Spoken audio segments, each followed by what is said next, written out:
বিদ্যা দদাতি বিনয়ং, অর্থাৎ প্রকৃত বিদ্যা মানুষকে বিনয়ী করে তোলে।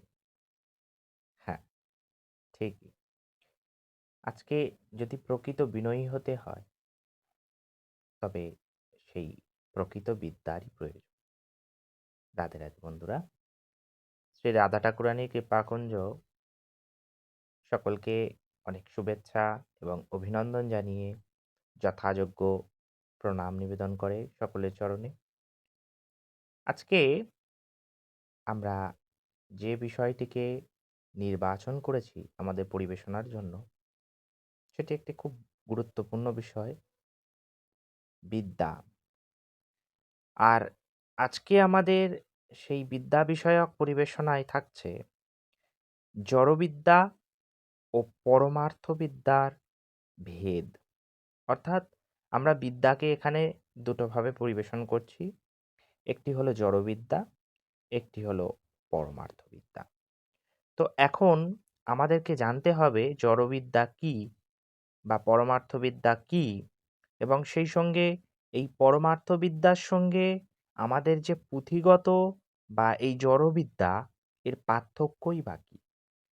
তো চলুন আমরা পরিবেশনার শুরুতেই যে ব্যাপারটা জেনে ফেললাম যে আজকের বিষয় আমাদের কি রয়েছে, সেটির শুভ উদ্ঘাটন করে ফেলি।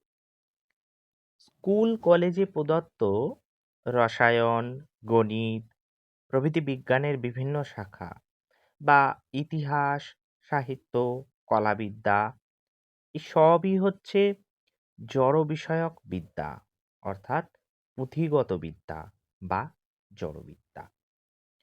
অপরদিকে ভগবান ও জীবের স্বরূপ এবং সম্পর্ক বা জীবনের উদ্দেশ্য, আত্ম উপলব্ধির বা ভগবত উপলব্ধির উপায়, এই প্রভৃতি সমস্ত বিষয় সমন্বিত যে বিদ্যা, এটি হলো পরমার্থ বিদ্যা। তো আমরা বুঝতেই পারলাম প্রথম যে পার্থক্যের মধ্যে আমরা রাখলাম যে জড়বিদ্যা বা পুঁথিগত বিদ্যা কি এবং পরমার্থ বিদ্যা কি।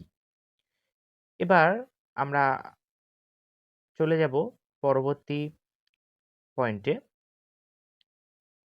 জড়বিদ্যা এর লক্ষ্য জড় জ্ঞান অর্জন বা পুঁথিগত জ্ঞান অর্জন।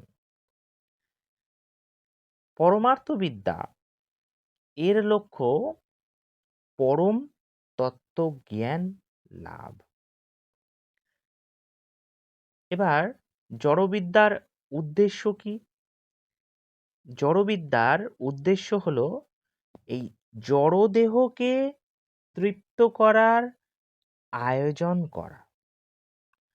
অর্থাৎ আমাদের জড়দেহ, সেই জড়দেহকে তৃপ্ত বা সন্তুষ্টি বিধান করার আয়োজন করা, ভোগ তৃপ্তিময় পরিবেশ রচনা করা। অর্থাৎ আমাদের এই এক কথায় জড়দেহকে তার তৃপ্ত করার জন্য, তার সন্তুষ্টি বিধানের জন্য যে পরিবেশ একটি তৈরি করা, যেখানে সে অবশ্যই তার সম্পূর্ণ তৃপ্তি পাবে। এবার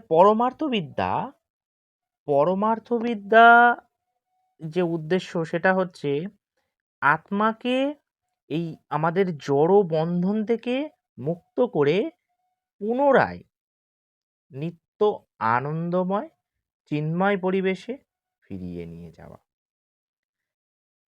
জড়বিদ্যা অর্জিত জ্ঞান অপূর্ণ, নৈমিত্তিক, ত্রুটিপূর্ণ ও পরিবর্তনশীল।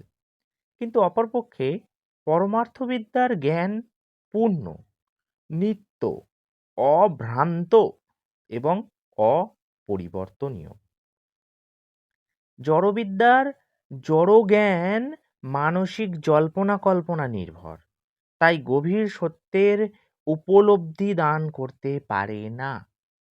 কিন্তু ভগবৎ কৃপায় হৃদয়ে দিব্যজ্ঞান প্রকাশিত হয় এই পরমার্থ বিদ্যায় কিন্তু। আর তা সতই আত্মস্বরূপ ও ভগবৎ স্বরূপের উপলব্ধি দান করে। তো আমরা এই ৪-৫টি পয়েন্টের ভিত্তিতে আমরা লক্ষ্য করলাম যে জড়বিদ্যা কি এবং পরমার্থবিদ্যা কি। এখানে আমরা পার্থক্যের মধ্যে বুঝতে পারলাম জড়বিদ্যা এমনই এক বিদ্যা, একে জড় বলার কারণ এখানে আমরা যে বিদ্যা অর্জন করছি, যে জ্ঞান অর্জন করছি তা আমাদের আ আ পুঁথিগত জড়বিদ্যা বলা হচ্ছে কেন কি যে বিষয় কেন্দ্রিক বা যে লক্ষ্য রয়েছে এখানে সেটা হলো এই জড় জ্ঞান অর্জন করে কিভাবে আমাদের সেই জড়বিদ্যার উদ্দেশ্য সাধন করব অর্থাৎ জড় দেহের তৃপ্তি প্রদান করব। আর সেই জ্ঞান কখনো ত্রুটি ছাড়া অর্থাৎ ত্রুটিমুক্ত হতে পারে না। এটি ত্রুটিপূর্ণই হবে। আর এখানে আমরা সত্যের উপলব্ধি লাভ করতে পারছি না। কিন্তু পরমার্থিক বিদ্যা বা পরমার্থবিদ্যা, সেই পরমার্থবিদ্যা কিন্তু আ ভগবান অর্থাৎ যিনি সৃষ্টিকর্তা এবং আ এই যে আমরা জীব, আমাদের যে জীবের স্বরূপ বা আমাদের সঙ্গে যে তার সম্পর্ক, সেই সম্পর্ক বা আমাদের জীবনের উদ্দেশ্য আ সেই সমস্ত কিছু কিন্তু আমাদেরকে প্রদান করছে। আর আমাদের তত্ত্বজ্ঞান প্রদান করছে।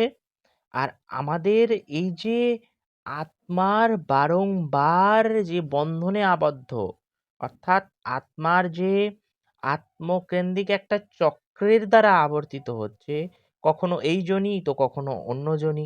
এইভাবে বিভিন্ন যোনি প্রাপ্ত হয়ে, হয়ে আমাদের যে বন্ধনে আবদ্ধ হয়ে পড়তে হচ্ছে সাংসারিক বন্ধন, এখানে পরমার্থবিদ্যা কিন্তু সেই জড় বন্ধন থেকে মুক্ত করে আমাদেরকে আবার নিত্য আনন্দময় চিন্ময় পরিবেশে ফিরিয়ে নিয়ে যায়। আর তাই আমাদের এই পরমার্থ জ্ঞান পূর্ণ, নিত্য এবং অপরিবর্তনীয়। তো সেখানে ভগবৎ কৃপায় আমাদের দিব্য জ্ঞানের দ্বারা আমরা সেই জ্ঞান, সেই বিদ্যা উপলব্ধি করতে পারছি বা আমাদের যে আত্মস্বরূপ রয়েছে, নিজেদের সেই আত্মস্বরূপ আ এবং সেই সঙ্গে ভগবৎ স্বরূপে আমরা উপলব্ধি করতে পারছি। তো আপনারা বুঝতে পারছেন যে জড়বিদ্যা অপেক্ষা পরমার্থবিদ্যা অধিক গুরুত্বপূর্ণ।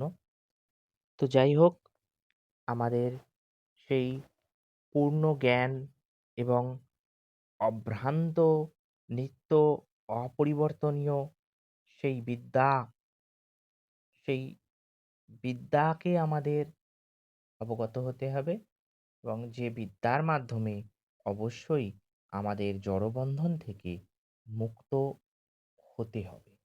আর এই জড়বন্ধন থেকে মুক্ত হওয়ার মাধ্যমে আমাদের ভগবৎ উপলব্ধি এবং ভগবৎ কৃপা প্রাপ্ত সেই বিষয়টিকে আমরা অর্জন করতে পারব। আপনারা সবাই প্রয়াস রাখুন সেই জড়বন্ধন থেকে মুক্ত হওয়ার, আর ভগবানের সঙ্গে নিত্য সম্বন্ধযুক্ত হয়ে তার নিত্য সেবায় সদা সর্বদাই নিয়োজিত থাকুন। রাধে রাধে বন্ধুরা, সবাই সুস্থ থাকবেন, ভালো থাকবেন।